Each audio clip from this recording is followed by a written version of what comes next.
So then we spread our compost out flat in the bed where we're going to plant the garlic. And the other thing is you don't have to do this, but root crops, well, garlic likes nitrogen, so there's a lot of nitrogen in composted manure or any kind of compost. But the root crop also likes a little phosphorus, which you can get from bone meal or from phosphate rock powder. And I've got some bone meal here because my supplier of phosphate rock powder has gone out of business, sad to say.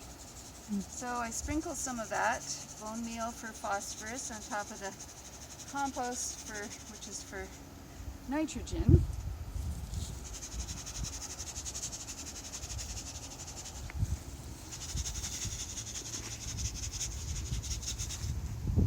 About 1 liter is good for a 4x4 bed, looks like. And then wood ashes is often good. Wood ash has potassium in it, and it also helps neutralize the acid rain, the acid soil of this part of the world, which is there's a name for this part of the world that has a lot of rocks, which I've forgotten right now. But anyway, the soil tends towards being acid, so this will make it a little more alkaline, get it more neutral. But you want to be careful not to put too much, because it's wood ash is just like a powdering, because wood ashes are so alkaline that they can be a little too much. One place to use wood ashes is if you're planting a row of peas. Peas really like that potassium, so that's something I learned. My peas do well if I put some wood ashes in. So then mixing it into the top of the bed.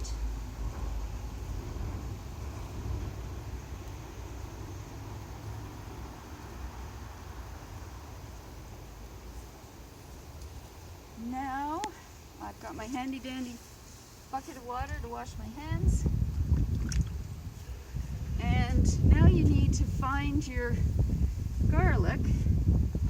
And what I've got is some garlic from my own bed, from one of these beds last year.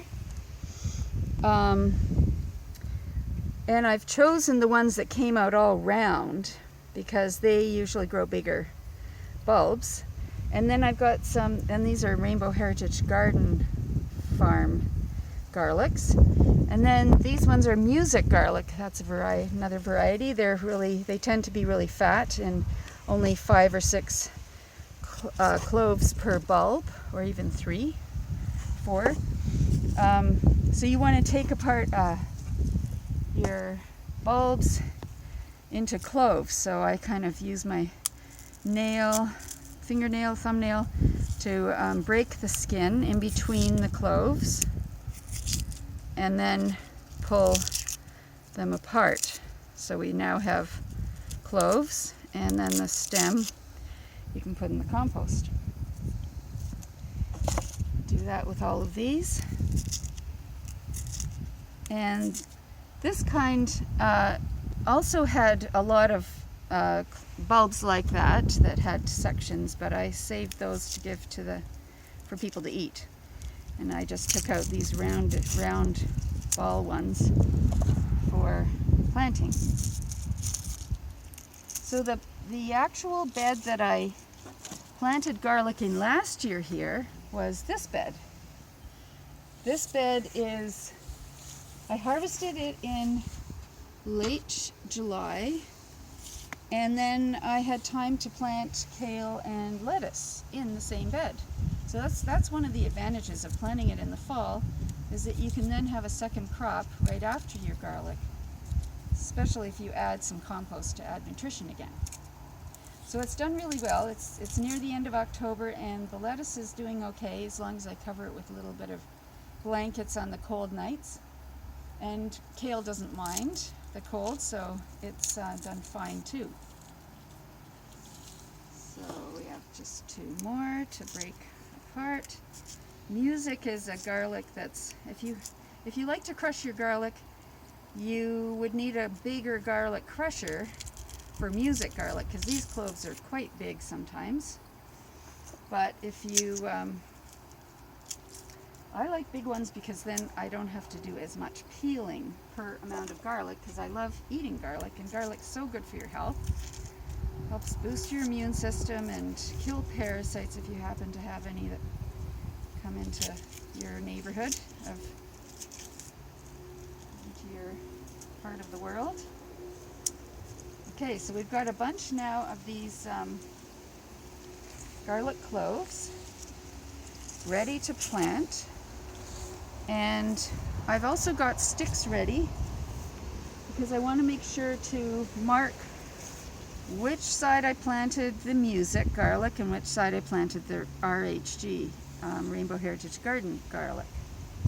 So also I have another sign here, the garlic sign, because usually people don't expect that there would be anything in the garden at this time of the year, and they might just think there's nothing under the soil here, and in the spring they might dig it up and plant something else, when I want to make sure they know that there is something in here, and that's why I put this in. And then eventually they'll see in the spring that some bright green spears start pushing up through the mulch. But until then, it's good to have this sign to tell them.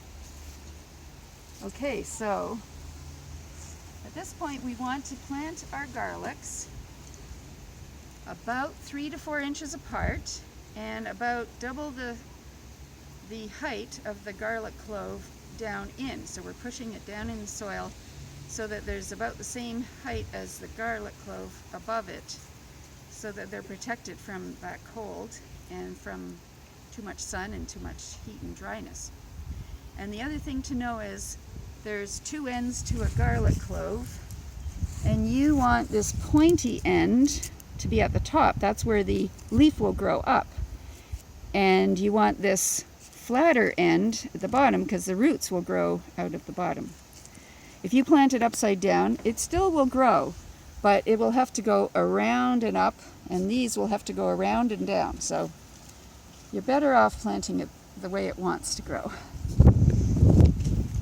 So I'm going to start with this music garlic, making sure my top pointy part is up. And I don't plant it too near the edge because the edge gets dried out more from all the sun beating on it. So I'm doing it 3 or 4 inches away from the edges, and then pushing it down in so that it's down in enough and about 3 or 4 inches apart from each other.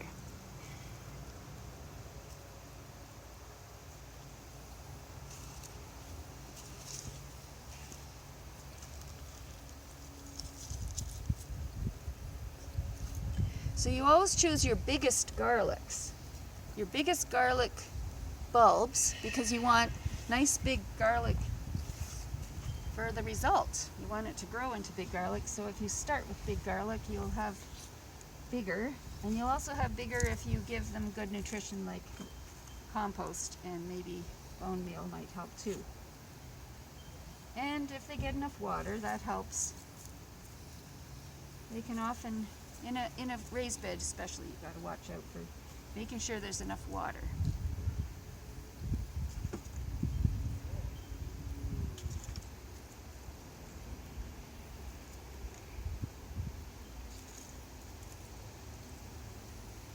So after I put all these in, I'm going to go back and cover them up, all these little valleys that I've made, little holes I've made. I'll cover them up so that they're kind of covered with soil, and you'll hardly know that anything's there. And that way they're protected for winter. Oh, I guess I made these a little closer to the edge. This is the south edge, so I'm especially careful not to plant it right next to the edge on the south and the east, because it gets more sun on those 2 sides, which can dry it out.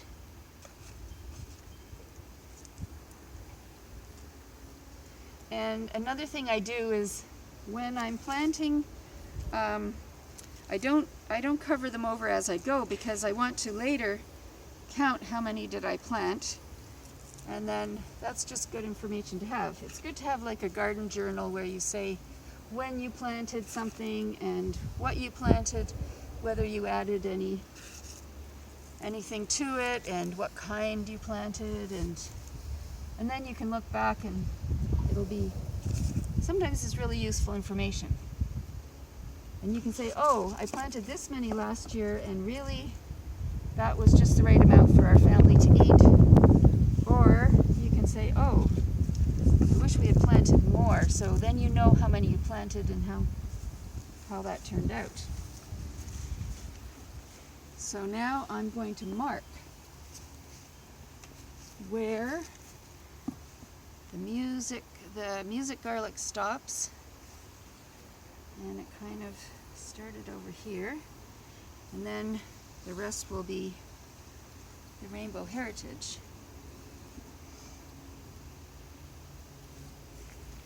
Some of these are really big, so I'll give them a little more room.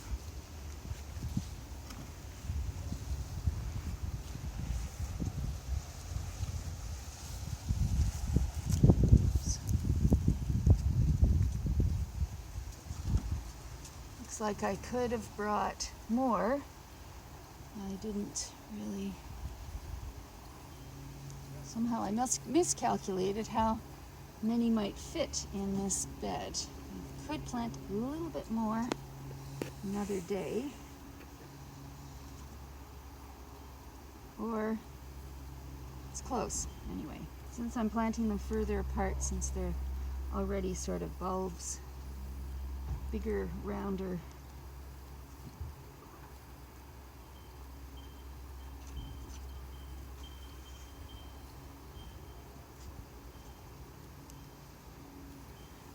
Okay, so at this point I would count them.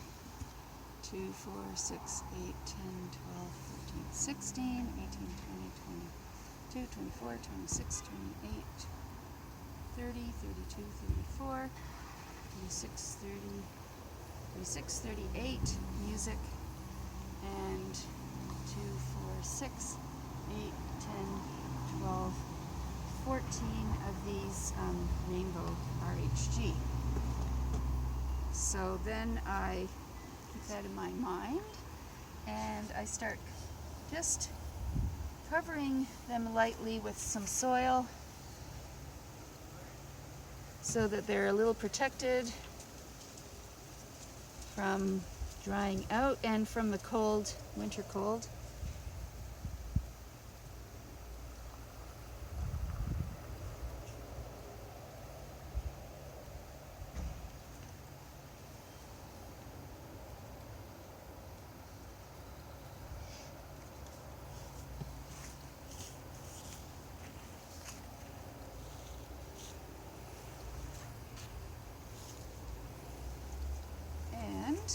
At this point, it is time to put mulch on. It's really important to put mulch on any bare ground. Either plant something there or put mulch of some sort. So it can be hay, it can be hardwood leaves, it can be straw, and you don't want to use sawdust, especially not certain trees. Softwood trees, that would be the ones with pine needles, are not good. They are acid, and most vegetables don't like acid. Blueberries like acid. They like pine needles as mulch, but vegetables don't want sawdust or pine needles usually. So this is hay, and it's less expensive, a lot less expensive to buy from your neighbor farmers. Moldy hay, or second choice, that's not good for the farm animals to eat. So that's what I got here. Or you can use grass clippings, but grass clippings are when they're still wet and green, they kind of mat down, so they're not the ideal for until they are dried. So if you can dry your grass clippings and then spread them, then it's just like hay. It's the same thing basically, but smaller bits, and it breaks down more quickly into soil. So now it's like a garden bed, all cozy with its blanket on for the winter.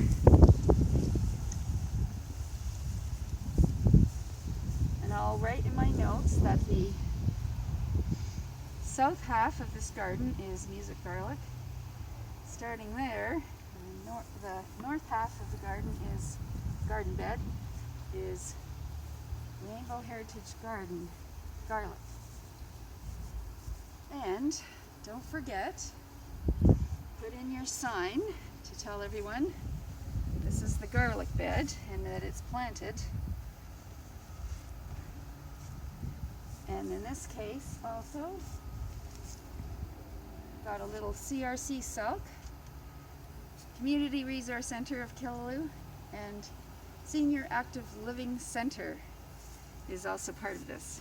So I've got two CRC Silk signs to also show how proud we are of who we are.